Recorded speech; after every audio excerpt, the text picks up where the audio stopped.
बिहार में चुनाव आयोग ने हाल ही में मतदाता सूची का विशेष गहन पुनरीक्षण यानी एसआईआर शुरू किया है, जिससे लेकर बवाल मचा हुआ है। मामला सुप्रीम कोर्ट तक पहुंच चुका है, लेकिन इस बीच ये खबर सामने आ रही है कि चुनाव आयोग पूरे देश में एसआईआर की तैयारी में है। आयोग के फैसले पर सवाल उठ रहे हैं कि जब मामला सुप्रीम कोर्ट में है तो चुनाव आयोग को इतनी जल्दी क्या है। तो क्या है पूरी खबर, देखिए इस रिपोर्ट में।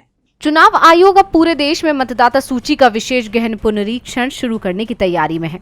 इसके लिए सभी राज्यों को पत्र भेजा गया है। 5 जुलाई को चुनाव आयोग ने सभी राज्यों को पत्र भेजकर कहा है कि वो 1 जनवरी 2026 को आधार बनाकर मतदाता सूचियों को दोबारा खंगालने की तैयारी शुरू करें। यानी उस दिन तक 18 साल के हो चुके सभी नागरिकों का नाम वोटर लिस्ट में होना चाहिए। हालांकि इस पूरे अभियान की टाइमलाइन अभी तय नहीं हुई है।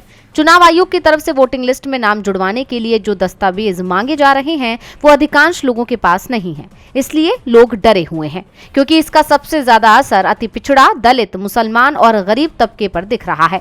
इसे पीछे से लाया गया एनआरसी कह रहा है। इंडिया गठबंधन की 9 पार्टियों ने चुनाव आयोग की इस कोशिश को सुप्रीम कोर्ट में चुनौती दी है।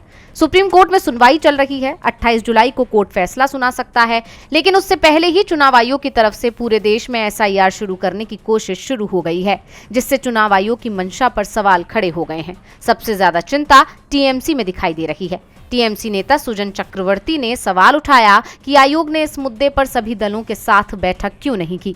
बिहार में एसआईआर को लेकर हुए बिहार बंद और विरोध प्रदर्शनों के बाद अब सवाल उठ रहा है कि क्या पश्चिम बंगाल में भी ममता बनर्जी इस मुद्दे पर आक्रामक रुख अपनाएंगी।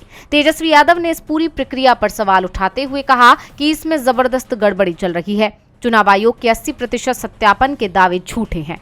चुनाव आयोग दावा कर रहा है कि 80% से अधिक फॉर्म भर दिए गए हैं, जबकि हमारा खुद का फॉर्म तक नहीं भरा गया। सवाल ये है कि क्या ये आंकड़ा सच है, और अगर हाँ तो उसमें से कितने फॉर्म असली और सत्यापित हैं। तेजस्वी ने तंज कसते हुए कहा कि देवघर में वोटर फॉर्म पर जलेबियां बन रही हैं। बीएलओ बिना वोटर की सहमति के फर्जी फिंगरप्रिंट लगा रहे हैं। ये आंकड़ों का खेल है जो पीएम मोदी के इशारे पर हो रहा है। सुप्रीम कोर्ट में 28 जुलाई को होने वाली सुनवाई का जिक्र करते हुए उन्होंने चेतावनी दी कि ये आर पार की लड़ाई होगी।